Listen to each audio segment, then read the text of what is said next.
This is the Advanced to Contact tutorial that goes along with the class assignment. Advanced to Contact was designed by William A. Sayers.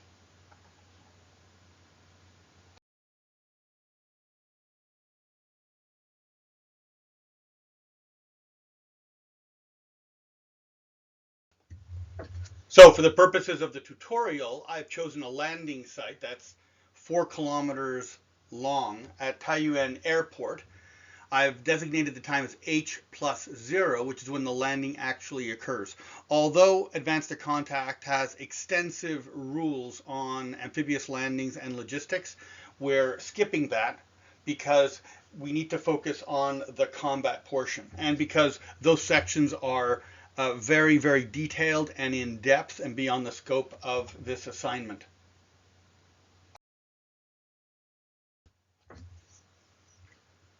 To proceed with ATC, we need a quantification of the combat units involved. And so this is the 3rd Marine Brigade of the People's Liberation Army Navy, in other words, the Communist Chinese Navy. You can see the organogram on the bottom left. It depicts at the top a brigade, which is indicated by the X, and then underneath it, from left to right, you have different numbers of organizations. You have first the headquarters on the left, which is a company. You've got 4 maneuver battalions. These are indicated by the double lines. Then you've got a recon battalion, and then you've got a artillery battalion. The units at the bottom are service support, and the headquarters unit are not represented in the simulation for simplicity's sake.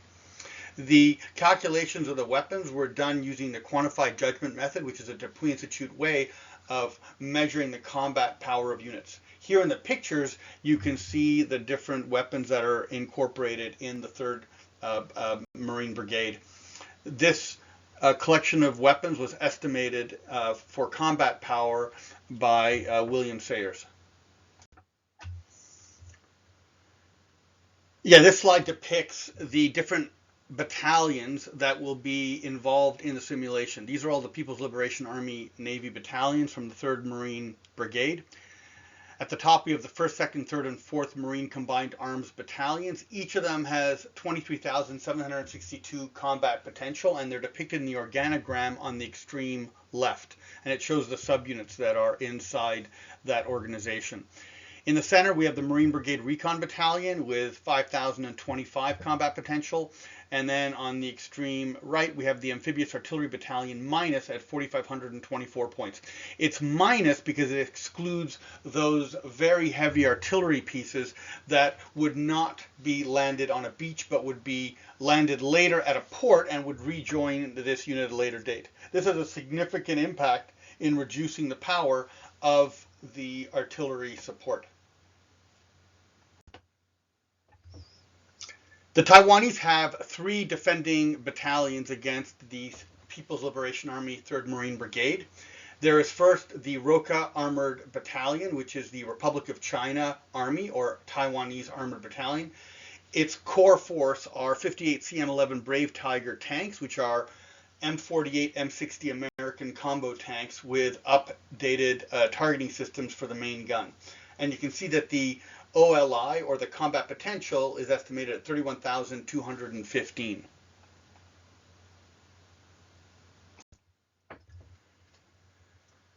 The 2nd ROCA unit, or Republic of China Army Taiwan unit, is the Reserve Infantry Battalion. This is estimated at 4,856 combat potential. You can see the weapons listed here. Again, these come out of Mr. Sayers' estimate from the QJM method of quantifying combat potential. This Reserve Infantry Battalion is in some respects weaker, and it's also less quality in terms of performance. It's listed as inexperienced rather than competent, but it's used to beef up the local armored unit, and the armored unit is there to stiffen up these soldiers.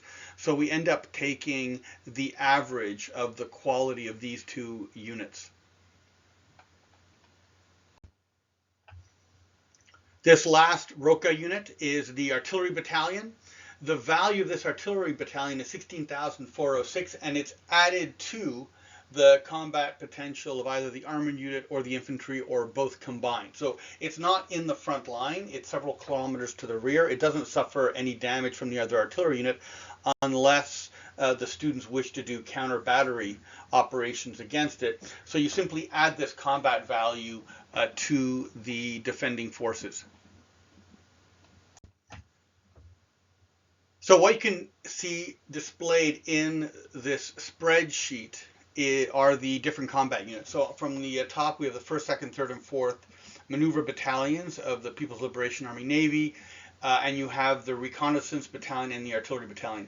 Now, the reconnaissance battalion's value, it's not an independent unit. It's a screen widely dispersed advancing in front of the main force. So I would add that combat power to the maneuver units. Each maneuver unit has a 1 kilometer frontage of attack. Now, the Taiwanese units at the bottom have a frontage each of 2 kilometers, which is realistic for defending forces because they don't have to achieve a concentration of force against the target. They can be much more spread out, and they can support each other with mutually supporting fire. So the attacking People's Liberation Army occupy a total of 4 kilometers. They have an artillery unit that's to the rear. They have a recon battalion in the front that's incorporated into their total firepower. So students can maneuver these battalions individually, or they can aggregate them into one solid line that pushes forward. You can have maneuvering battalions try to outflank the Taiwanese, and so the Taiwanese need to be deployed with a consideration that their flanks are covered either by mountains, rivers, or buildings. But you can also assume that the People's Liberation Army Navy can't do too wide a swing because there are other Taiwanese units in the line that are protecting the flanks of the Taiwanese defenders. So the total frontage of the attackers is 4 kilometers, and the total frontage of the defenders is also 4 kilometers because it's assumed that the Taiwanese armor and infantry are blended together as a battle group. In other words, they're not 2 separate units, but they're integrated at lower levels. And the Taiwanese artillery battalion is located to the rear. Now, all the units here are on wheeled vehicles, trucks and/or armored personnel carriers that have wheels, except for the armored battalion, which is considered tracked. And this matters for calculating mobility. All of the units here will be operating in tactical mode and will not be making use of column formations on roads because it'd be too dangerous. And so you can see also the modifier, which is 0.6 for a competent quality unit.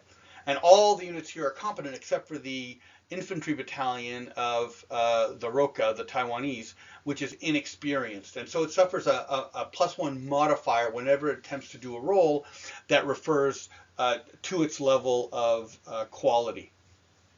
Now, we've taken the average for the simulation of the 0.4 for the infantry battalion and the 0.6 for the armored battalion, and we've averaged it out to 0.5 for the purposes of the simulation. So here you can see a troop quality table, which is in the rules, and you can see it ranging from untrained to elite. But really, we're focused on inexperienced and competent. And inexperienced at 0.4 and competent is 0.6. When you are trying to determine a probability, we convert those into a percentage. So a 0.4 is 40% and a 0.6 is 60%, which you can see on the bottom left. When are we going to use this? Whenever a unit suffers a disruption, there's a probability the disruption will not affect them. So there's a 60% chance for inexperienced units that they will be affected, and a 40% chance they won't be affected, and a 60% chance for a competent unit that a disruption will not affect them, and a 40% chance that it won't affect them. So we begin our simulation on the beach. We have not calculated the attack on the beach in this particular scenario. In the class instructions, the landing Chinese unit, the 3rd Marine Brigade, must do an all-out attack. And so you have to consult the table to see what impact that does. But essentially, it increases the number of attrition points on both sides. In other words, the more aggressive push leads to higher losses for both the attacker and the defender, but not in an equal fashion. You'd have to consult the chart to see what the ratio is in terms of the losses. Now, the 4 kilometers is somewhat arbitrary because the actual landing site would probably be much larger because of the way that landing craft would bring vehicles and personnel to a beach. So we're making a big assumption here that the 3rd Marine Brigade lands with a lot of good organization. I'm also not putting the Taiwanese right on the beach. I assume there was a light force on the beach which evacuated, and then the reserve unit and the armored unit drove in to block the People's Liberation Army advance. Now, the reason I chose this beach is it is tempting because it's adjacent to Taiwan's main international airport, as well as leading into Taipei City, which is the capital of Taiwan, and its capture would definitely have some impact on the surrender of Taiwan if that was Beijing's interest. So you can see here the deployment in red of the People's Liberation Army Navy. They push 500 meters off of the beach when they encounter the Taiwanese defenders. The front is 4 kilometers wide. The 2 kilometers indicates the midpoint of that frontage. So this is like a piston model. The red will be advancing essentially southward to capture as much territory as it can within 24 hours. And we will play this in 1 hour turns. So right now this is the first turn, and we're going to proceed to calculate the combat. The next 5 slides are late inserts in this presentation. So know that this presentation was the original running of the model, and it does an adequate job of explaining how the ATC rules are applied. But the next 5 slides are simply a later running of the same model with updates, which I think are important. You can see here the later spreadsheet of the results, but we'll get into more detail.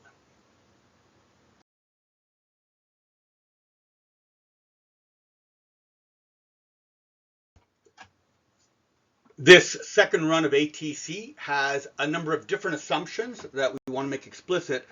The first is that because of constant rehearsals, the Republic of China Army gets a Prep Defense 1 in any territory that it occupies along the coast. So that's a big jump from hasty defense, which would assume that the ROCA had no experience of the kind of preposition obstacles and firing venues that they could occupy. We also make the assumption that the plan will not deploy its artillery until it's at least 10 kilometers from the beach in order to avoid those artillery pieces and the munitions from being destroyed by light infantry mortars.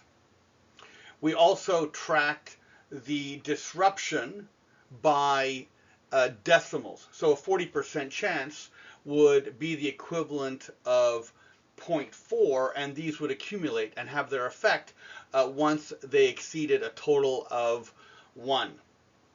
We also pre-calculated the breakpoints where the percentage was equivalent to the number of attrition points. So we decided not to have the PLA artillery deployed until at least the front line was 2,000 meters off of the beach, not 2,000 kilometers as listed here. Also, without the artillery, the People's Liberation Army, even with mortars, would have a level 1, not level 2 combined arms multiplier. Another issue that we've not explored in depth is the relative combat effectiveness from a cultural standpoint, not the training standpoint that's used in ATC. So for a closer analysis on the variables that would fit into a combat effectiveness value, you can look at Eric Fowler's Culture and Military Effectiveness dissertation, which actually runs the independent variables from the Geert Hofstede project and other sociological quantified ways of measuring culture, rather than taking combat effectiveness value as derived from outcomes.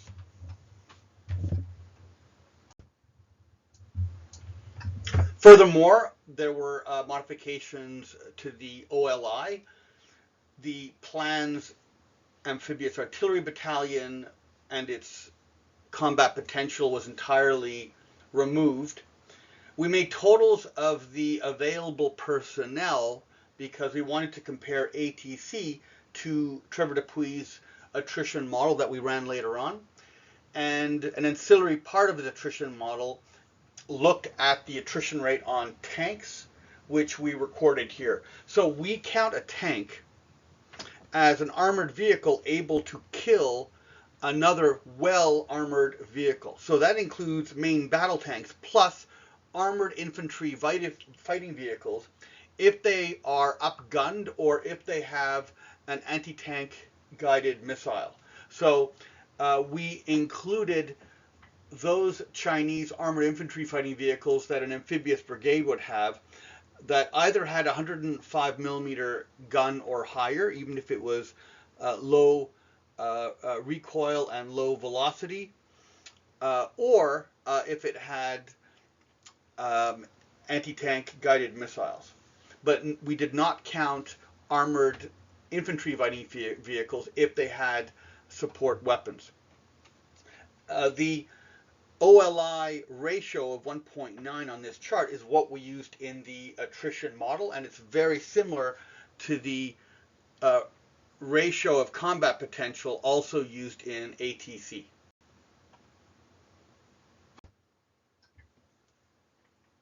So the outcome of this second version of assumptions for ATC generated a very different outcome from the initial outcome that follows this short discussion. In this second running of it, where we transformed the defense multiplier for the ROCA from hasty defense to prep 1 defense because of their familiarity with the terrain, where we turned the disintegration point when a unit no longer can function, we translated that into attrition points, and we accounted for decimal cumulative values for the disruption values, which causes one unit can compel another unit to change its posture on the battlefield. We ended up with very different outcomes. The 5 battalions of the 3rd Marine Brigade, which includes 4 maneuver battalions and 1 recon battalion, in this simulation fought using an all-out attack, which doubled its own attrition value and increased the attrition value of the defender by 1.5. Ultimately, it compelled the ROCA Reserve Infantry Battalion to pull out as it was facing disintegration. But the People's Liberation Army, even as it approached disintegration and then decelerated its attack deliberately, and then ultimately even stopped its attack as it approached disintegration, even while it was heavily outnumbered, was counterattacked by the ROCA Armored Battalion, no longer benefiting from full combined arms, plus the power of ROCA's artillery battalion, and they were able to inflict enough attrition to push the PLA brigade to disintegration after 8 hours. Now, normally a unit that's hit the disintegration level remains on the battlefield, and in Soviet doctrine would have been rotated out and replaced, but that was not possible on a beach. The recovery of a unit from disintegration involves intervention by the headquarters and reorganization, and the time it takes is a function of several multipliers, but primarily of its quality. And as competent, that would be a value of 0.6. So it would take 12 hours for the unit to recover at its level of casualties lost and then resume the fight. But in this scenario, being on a beach, having lost approximately 30% of its manpower as casualties, it surrenders according to the ATC rules, which is a realistic outcome in my view. So this is a dire warning because this is the most efficient landing amphibious force that the People's Liberation Army Navy has, and against relatively weak opposition and probably the most favorable terrain for a landing, the People's Liberation Army couldn't get off the beach. I mean, there's some lessons here that the plan's priority is likely, therefore, to choose a beach to land at which they could advance the farthest inland in the initial hours, and not necessarily capture a port for follow-on forces, or seize a location where they're closest to Chinese support. Now, there are elements that we did not include, and we're still thinking about how to model, which is Chinese air interdiction. Essentially, aircraft operating off of the mainland, collecting intelligence on advancing ROCA forces to the beach.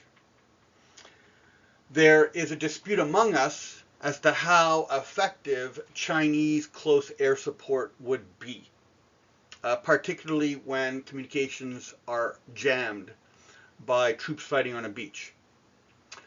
We are looking at different ways that the Chinese could rely on drones to affect that close air support, as well as long-range rocket artillery from the Chinese mainland, about 200 nautical miles away, that could suppress the ROCA artillery and or provide area suppression against a defender.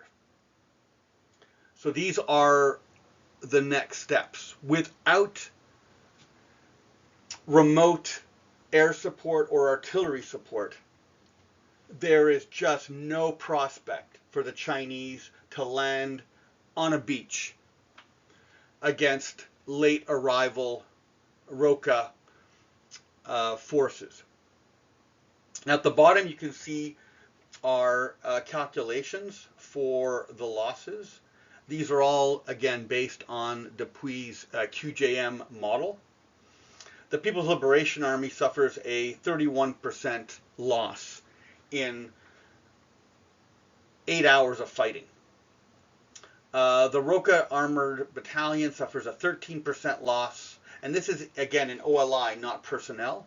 And the ROCA Infantry lost 10% because of the terrain it operated in, which was mixed but flat. It has a reduction in casualties, which is the intersection of its average posture and average terrain.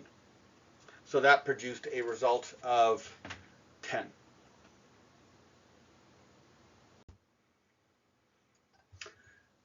Now, there was a desire to compare the ATC results, which are based on Trevor Dupuy's QJM model, with the ATC results, which are also based on the QJM model.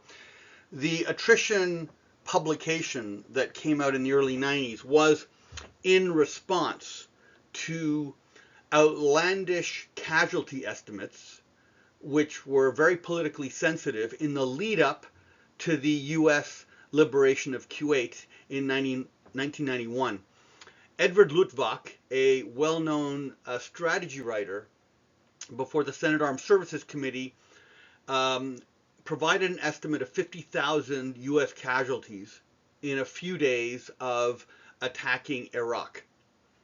And Trevor Dupuy countered with an attrition model, which was far more accurate. In fact, it was the most accurate estimate provided, and it was based on his long experience with modeling casualties, not simply using simple extrapolations. Among his many interesting sociological findings was that the increased dispersal rate on the battlefield more then offset the incredible increase in weapons lethality on the battlefield. So here I've shown a spreadsheet of the attrition model, and it uses almost the identical tables for ATC when it comes to posture and terrain. It has additional variables like weather. It has an input for surprise and mobility and sophistication and CEV that are very similar to what you have in ATC. The attrition model, the baseline is divisional fighting over one day, where the ATC model, the baseline is a battalion over 1 hour, although both can be scaled up or down. Now, the findings from the attrition model, which ideally is used to model long attrition conflicts where the initial surprise has worn off. And so you're looking at routinized combat of a conventional nature that you would find in wars like Korea. So running here, not privileging the OLI or the combat potential, you're running with the values of the number of personnel on each side. And in this case, the non-artillery personnel that are in combat. One of the variables is sophistication, which is basically the ratio between the combat potential of the weapons on both sides. So here you have 1,000 Roca defending against about 3,500 plan. And the military strength ratio is about 1 to 1.93. And the combat effectiveness values here are again very similar or identical to the quality values that are in the ATC calculation. Now, CEV is traditionally a ratio of 1 to some number, but when determining power, the ultimate value that's produced is the ratio of power. So the magnitude of the CEV doesn't affect the outcome. So the surprising results which contradict ATC is that in this particular simulation that we have, and again there are some elements missing, which is the all-out attack incentive for the plan to get off the beach. So we don't have that kind of acceleration in losses, which is, I think, reasonable. You wouldn't expect a division unit to have an all-out attack. You would expect it at a lower echelon, like a battalion level. So according to the attrition model, the plan suffers only a 1.7% loss, and the ROC suffers an 11.5% loss. In addition to that, Dupuy calculated the attrition loss rate of armored vehicles and different types of artillery, towed and self-propelled. And he had an attacker loss out of 98 tanks, or main battle tanks and AIFVs that can kill tanks, of 8.4, where the Roca's tank battalion lost 12.7. There's a recovery rate that's related to who controls the battlefield, which is calculated here, but in this case, the plan didn't occupy the part of the battlefield where the Roca would have lost their MBTs. And you can see the much lower loss rate here for artillery, although generically the ATC adds the firepower of the artillery to the ground units.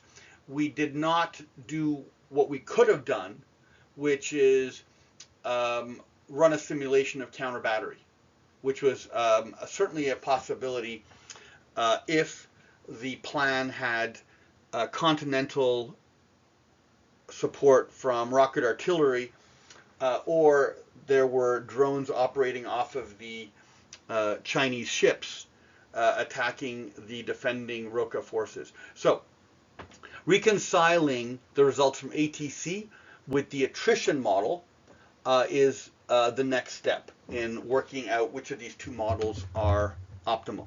And again, these models are desirable because they're explicit. They're based on a transparent historical data set that can be modified if there's an error found in the data set. They calculate a lot of the soft factors that kinetic, corporate, origined operations research does not do, such as measuring the speed of a bullet. Here we can calculate experience, length of training, and other cultural and leadership values that can have a very large impact. Although at the moment we're assuming there is not much difference between the ROCA and the plan except the time they spent training.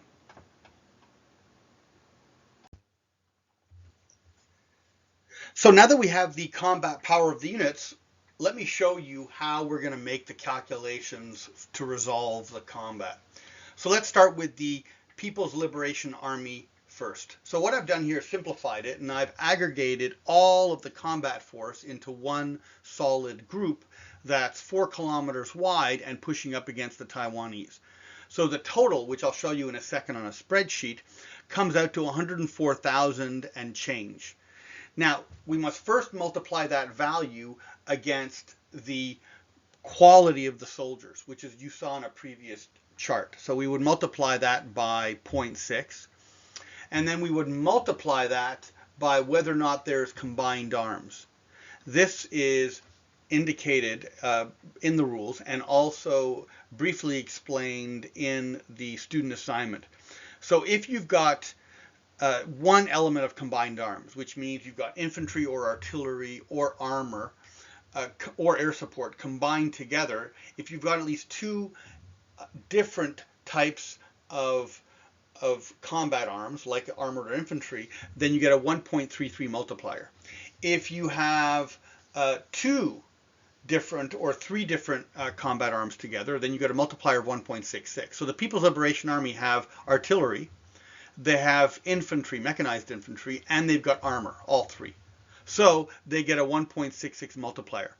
So we multiply 104,000 by 0.6 by 1.66, and that establishes the total power of the force. We then multiply that by the posture of the attacker. Now, we're supposed to do a all-out attack, which has got a special multiplier on a chart, and you can look that up in the rules. But the baseline is a hasty attack, which you can see here in the top right chart, the posture modifiers for the attacker, which is 1.0. In other words, there's no change to the modifier. I have not included surprise modifiers, which are significant, because the People's Liberation Army was known to land, and the local reserve unit was already deployed, and the armored unit was going to an area that they'd been training for decades. So the war is a surprise, but the actual tactical engagement is not a surprise because the People's Liberation Army Navy was being followed or tracked as it crossed the Formosa Strait from its port in mainland China to conduct its landing on a beach. Now, for the defender, there are a few additional calculations. The net defender is 52,000 and change, and we multiply that by 0.5, which is the quality value. If you recall, we averaged out the 0.6 for competency of the armored unit and the 0.4 for the inexperienced reserve infantry for a net 0.5. Now, if you look at the posture modifiers, I'm proposing that the defenders are going to use a hasty defense, which means they've just arrived at the site. If you look in the rules, to make use of prepared 1, 2, 3 defenses or fortified defense, it takes a long preparation time, and the rules indicate how long that is. These units simply drove up and made use of the available buildings and geography to defend themselves. So the hasty defense for a defender is a 1.3.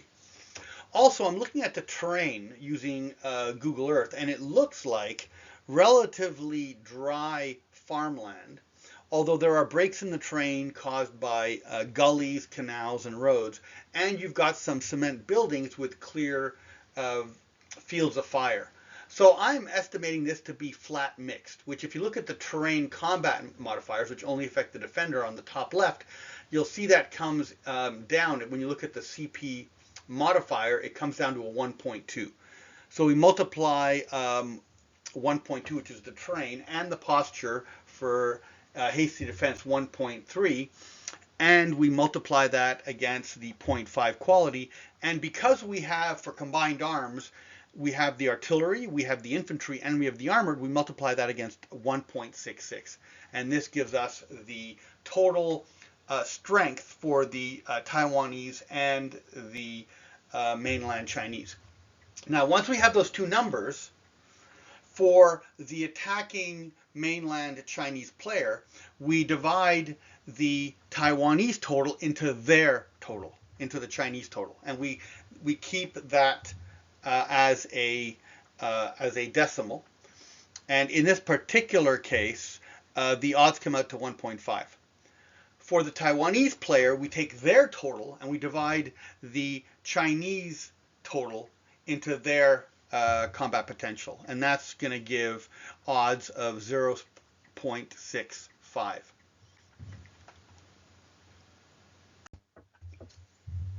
So this is the combat results table. There's numerous examples in the rules that show you how to use it, but essentially it's quite simple. Before we established what the combat ratios were between the two sides, the People's Liberation Army total combat potential divided by the Taiwanese combat potential left the mainland Chinese attacker with the odds of 1.5. So what we're going to do is look on the left column, and we go down to the number that's closest to 1.5 but doesn't exceed it.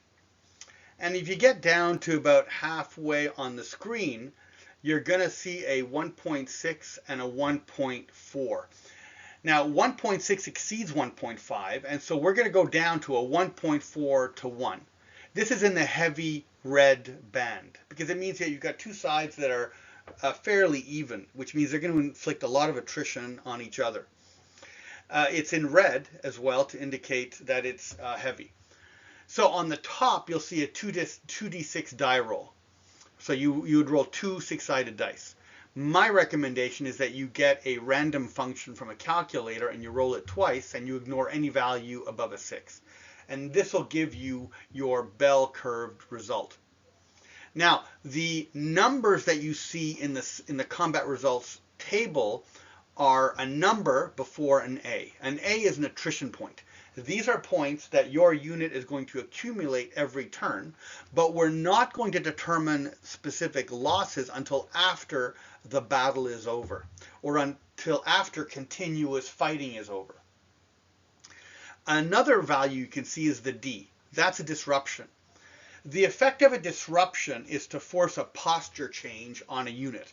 So if a unit is attacking and it gets hit by a disruption, it has to stop the attack and go into hasty defense.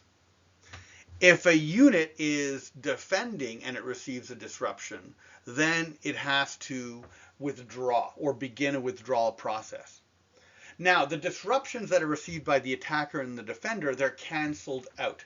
So once both sides have determined what the effect is, and they do it secretly, so they don't actually know what effect is happening to the other side, they just know there's heavy fighting, then the attacker will say, they will announce their disruptions one at a time. So the attacker will say, I have a disruption. The defender will then say, well, I have a disruption, and the two disruptions will cancel out. If the attacker has any more disruptions, they would continue and say, I have another disruption. And then the defender would either match that or not if they have no more disruptions. So in the end, we will see how many disruptions the attacker has, or the defender. If the attacker runs out, the defender has whatever disruptions they have left over. So this is a very, very elegant simulation system or game system because it's double blind. The two players don't know what effect occurred to the other player, which is important because combat is not really about statistics and numbers. It's more about instinct. Napoleon was not looking at detailed numbers at Austerlitz. He was listening to the battle and using his ears, and he could hardly use his eyes because of the level of smoke, but also looking into people's faces. He could estimate morale, he could estimate maneuver, and he could estimate victory. So that's the beauty of this particular table.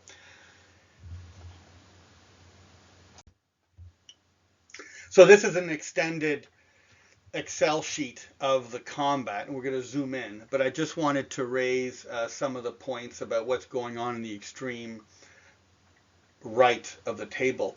So you can see the most extreme right column is unit withdraw. On H plus 18 hours into the combat, the infantry unit withdraws when it suffers such a high level of disruption that it no longer stays in the line. But the armored unit, which is much higher quality, doesn't suffer so many disruptions and therefore stays in the line. And so I've tracked in this particular encounter the disruption effects separately between the two units. Now the difference in the quality between the two units is impactful, because whenever a unit suffers a disruption, you have to, as I mentioned before, roll according to its quality level to see if the disruption takes effect. So there's a certain random component there in whether the disruption is going to happen. It is possible that the disruptions don't affect the Taiwanese and overwhelmingly affect the mainland attackers, such that the Taiwanese can conduct an armored attack against one of the sub-battalions of the mainland attackers. Now, the second column from the right indicates the night turns, and the night turns are important because it means that the attrition points are halved or rounded down. In other words, there are fewer losses at night.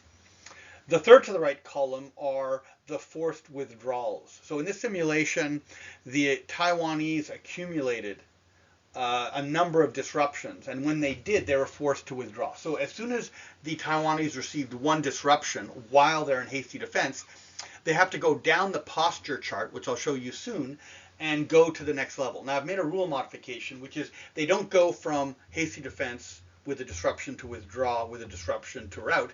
There's actually 4 levels of withdrawal, and each of them is associated with a different defense multiplier. And that I'll show in a chart below. But you can see here on H plus 14, the combined Taiwanese armor and infantry unit have a withdraw 1, and then they have a withdraw 2, which means the Chinese are pushing and they're compelled to withdraw a second time. And then they restabilize because they withdraw to better terrain. So in the 5th and 4th columns from the right, I basically show the posture of the People's Liberation Army and the Republic of China Army. Wherever it says HA, that's a hasty attack, and HD is hasty defense. Now, on H plus 19, the People's Liberation Army plan a deliberate attack, which means they stop all combat for 1 hour. And then when they conduct their deliberate attack, they get a 1.2 multiplier of their firepower, which, if you look at the table, was a successfully intelligent choice to make because it pushed the Taiwanese off their objective. The 6th column from the right is titled Advance, and here I'm recording each instance in which the Taiwanese withdraw. So you can see that they withdrew, I mean, they started 500 meters from the beach, and so they withdrew a total of 12,500 meters. But in this particular simulation, because I wanted to see what the effect was of constant pressure, I assumed that every disruption had 100% effect. In other words, no unit was able to escape disruptions. So if you were to rerun this with a random output for the susceptibility to disruptions, the Taiwanese would have withdrawn probably about half, but probably less once the reserve infantry unit had detached from the main formation. So this is a zoom in on the spreadsheet. You can see on the left we've got the time, so the attack starts at 6 a.m. I'm assuming it's daylight all the way to 1800, and then 1900 it becomes nighttime. You can see the H and the hour to keep track of the 24 turns. The terrain indicates the terrain that the defender is on. And you can see urban terrain's modifier, which is immediately to the left, is 1.4. So obviously the Taiwanese benefit by occupying urban terrain. It's up to the students to try to estimate what terrain the units are occupying by looking at Google Maps and maybe even putting a person on the ground and looking at Street View. So you can see here the plan total combat potential, then the ROCA total combat potential, and then the odds calculation between the plan and the ROCA. Here I estimated an average die roll because I was curious what the cumulative effects are of attrition, which is an additional effect I'm going to describe in a moment. So here we have the results for both plan and ROCA in terms of the impact of the attrition and the disruption points. And then on the cancel D column, I have the accumulation or the cancellation of disruption points.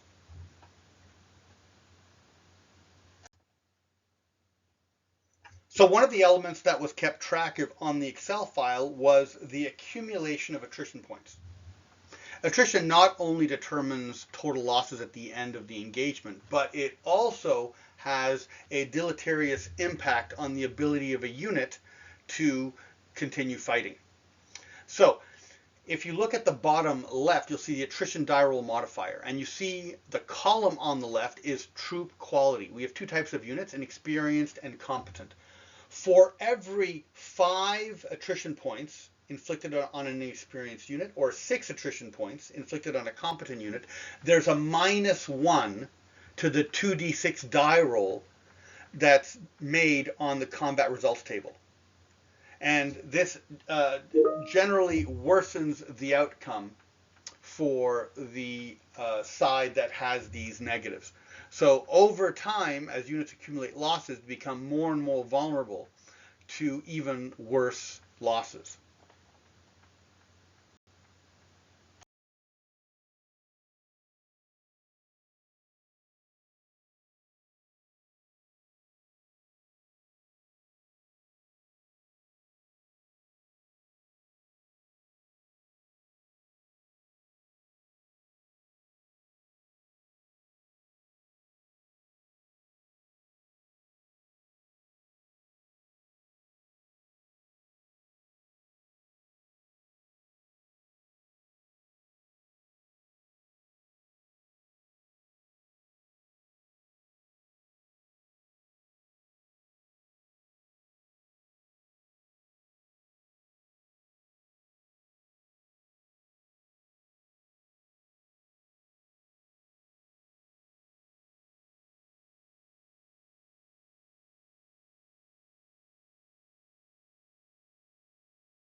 So you can see here the withdrawal by the Taiwanese. They held out until H+7, or for 7 hours, and a disruption was suffered by the reserve infantry unit.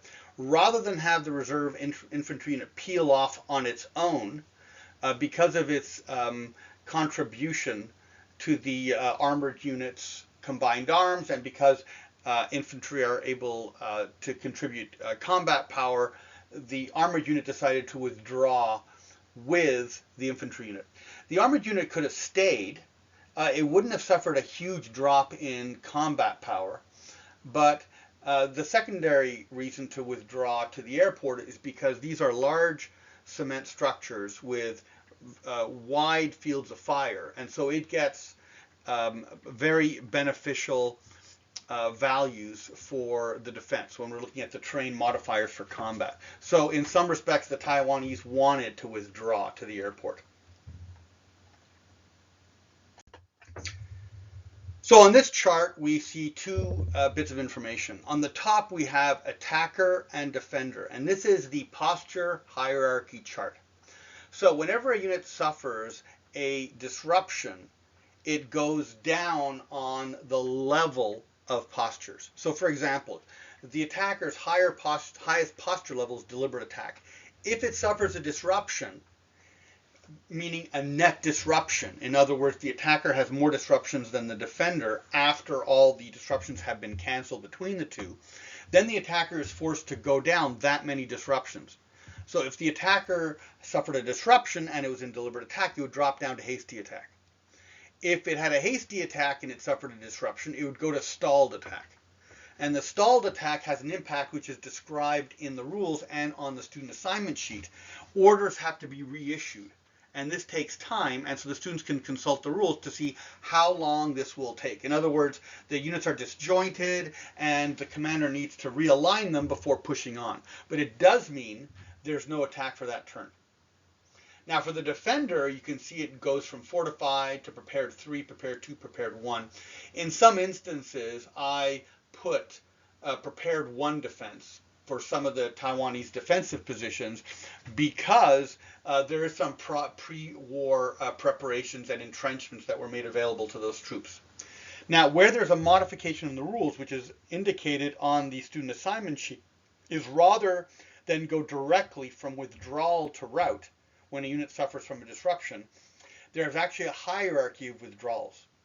So once a defender is compelled to withdraw because it has a higher disruption level, or it's got a disruption 1, it would go from hasty defense to withdrawal 1.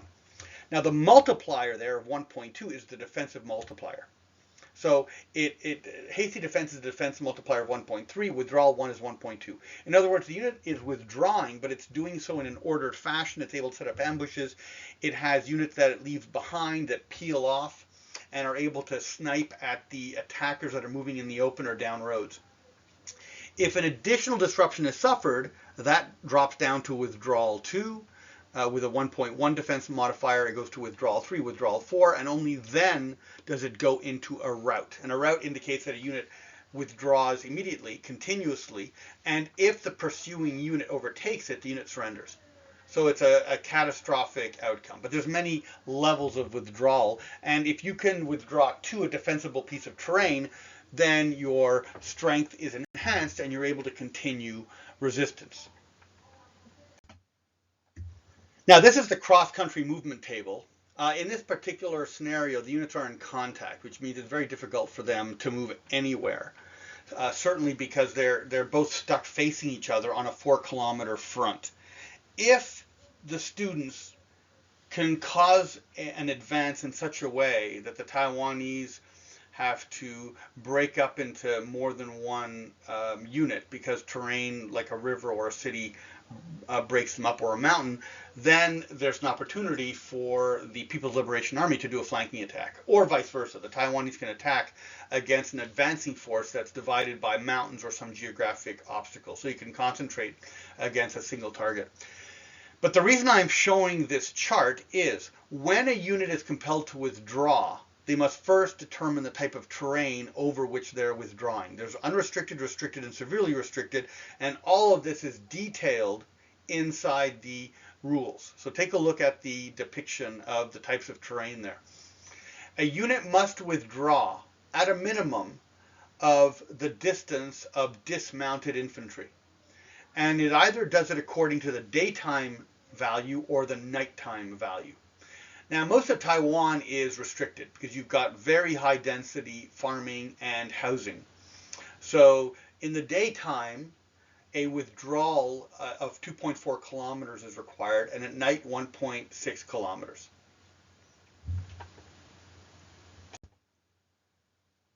So at H+13, according to the spreadsheet that you saw, the ROC suffers very heavy losses, specifically the reserve infantry. The armored wants to stay with the infantry, and so they withdraw 2.5 kilometers, which is the required distance according to the restricted daytime move.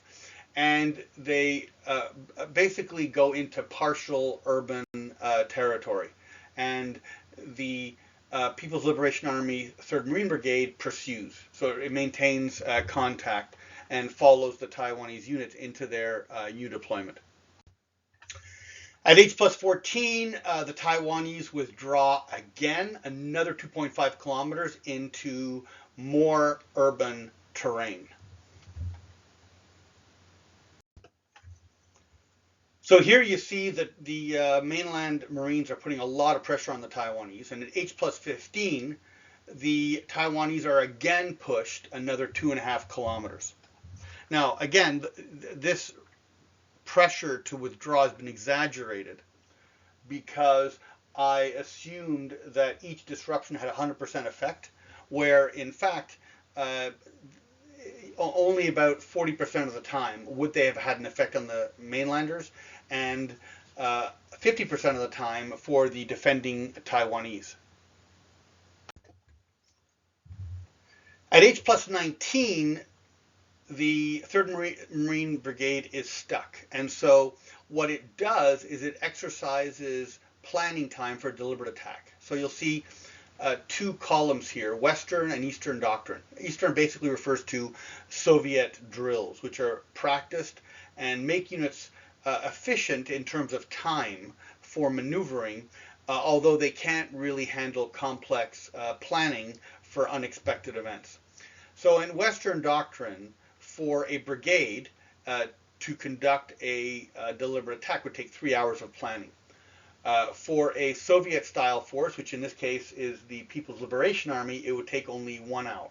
So for H+19, the plan stops attacking and has a 1 hour planning session, which gives it a deliberate attack modifier of 1.2 multiplier against its combat potential.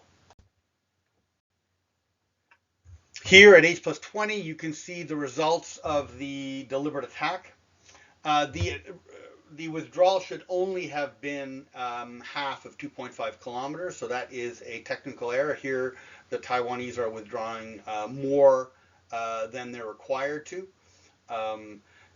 But in any case, without the deliberate attack, the 3rd Marine Brigade would have been stuck. So even if the withdrawal was exaggerated, it was a good move for the Communist Chinese to stop, plan, and then push ahead with much better coordination. At H+21, the Taiwanese withdraw again. Again, the withdrawal was exaggerated. It should have been half as far. So this is the final turn, H+24. The Taiwanese withdraw again. Again, the withdrawal is exaggerated.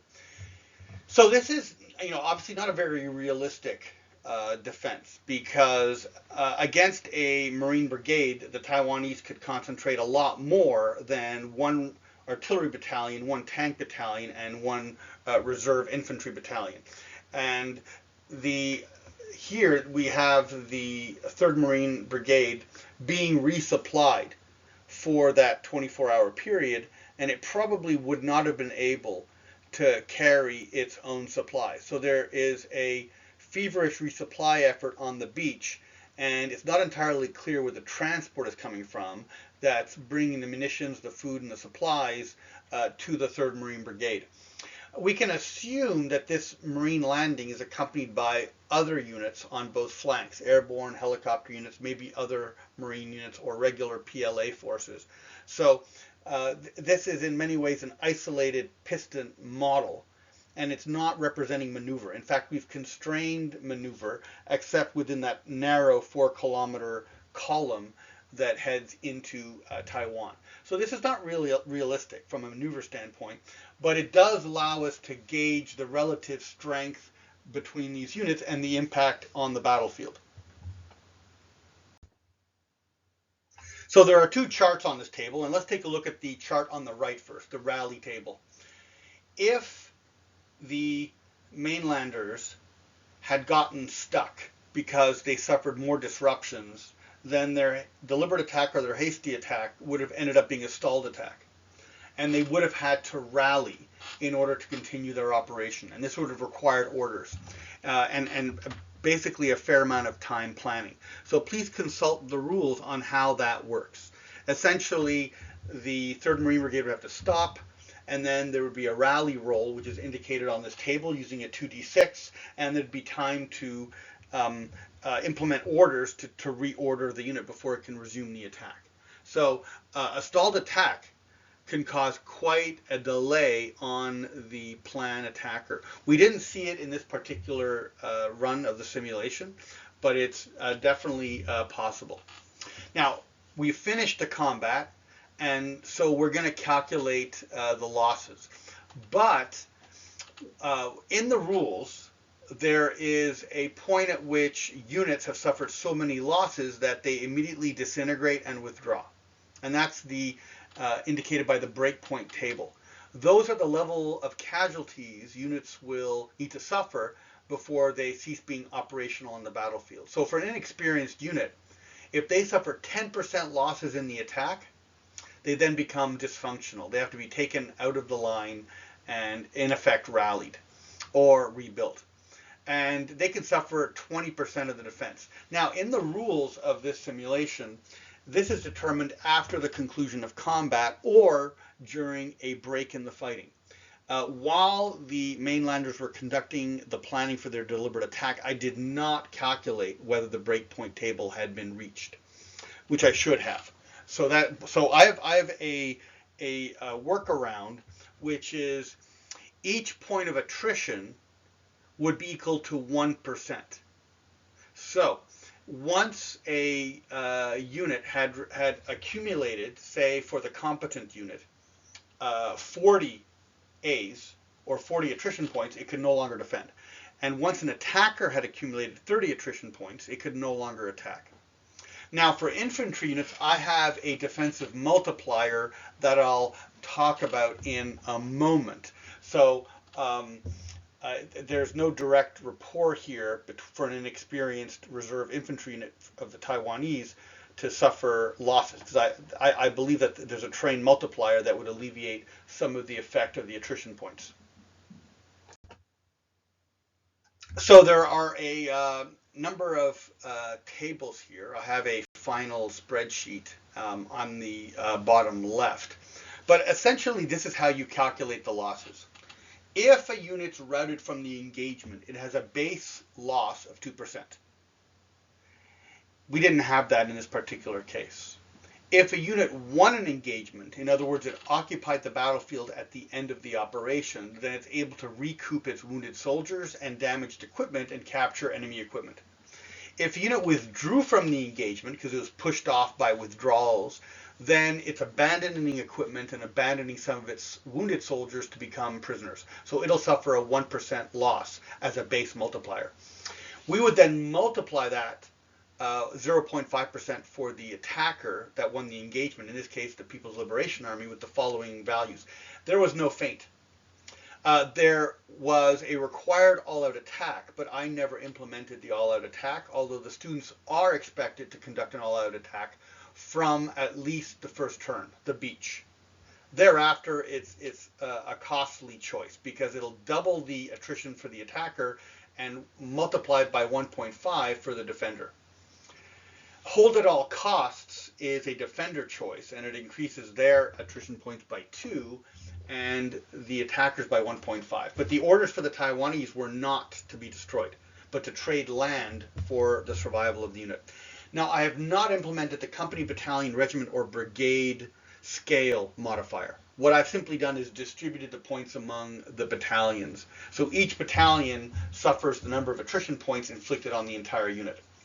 If there's an assault across a water barrier, then there is a multiplier of 2 attrition points for the attacker. This didn't happen in the simulation, but across Taiwan there are a great many rivers, and so it's very likely that if you run it in your simulation, you're going to have to deal with that. Now, for the defender, you can see there are different multipliers associated with each of those choices. So if we apply these calculations, we can see the effect in terms of combat potential. Now you can calculate the specific personnel losses by using the attrition combat values. But here the losses are inflicted on the combat potential, although we don't precisely know how it's distributed within the combat potential. But the attrition model that Dupuy has, that you learned in a different lesson, will calculate the losses of personnel, tanks, and artillery. So it gives you precise information on those systems, and it even has some formula for infantry crew-served weapons. So for the plan, we have a loss of 14.7%, and this reduced their total power to 72,000. Now, for the armored unit, which is calculated separately from the infantry, and notice that neither side suffered losses to the artillery because there was no exercise counter battery, which the students are allowed to do. It's in the rules. You have a armored loss of 30%. This is less than the breakdown value.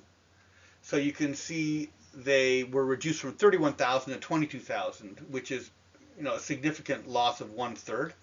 And that essentially is a measure of how many tanks were lost. Probably more than 30% of its tank force was lost. It could be up to 50%.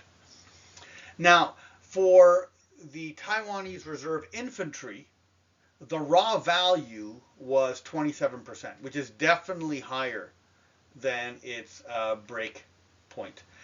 However, because infantry is not particularly powerful, but quite difficult to kill because they're able to hide and disperse in all sorts of different terrains, what I've done is I've divided the infantry losses by a combination multiplier of the average terrain and the average posture. So most of the postures were hasty defense, and there's a combination of mixed flat and urban terrain and prep 1 defense. And so the Taiwanese infantry had their 27.3 losses divided by 1.3 squared, which gives us 16%, which reduces them from 4,800 to 4,000. So this is the net loss of combat potential for the units involved in this 12-hour engagement. Now, as a reminder to the students, you cannot just willy-nilly land your 3rd Marine Brigade anywhere. You have to do it on an approved beach, and each team can only have one exclusive beach that no other team is using. So you have to contact me, the professor, to get first come, first serve on which beach you want to do your landing at. So you've got a wide variety of very exciting and challenging places to conduct an amphibious landing, some of them directly into cities. So please pick and email me, and if you email late, then I'll have to indicate that you got to go to your second choice. So perhaps send me a list of 3 or 4 ranked choices so I can immediately give you a beach if someone else has emailed me before you.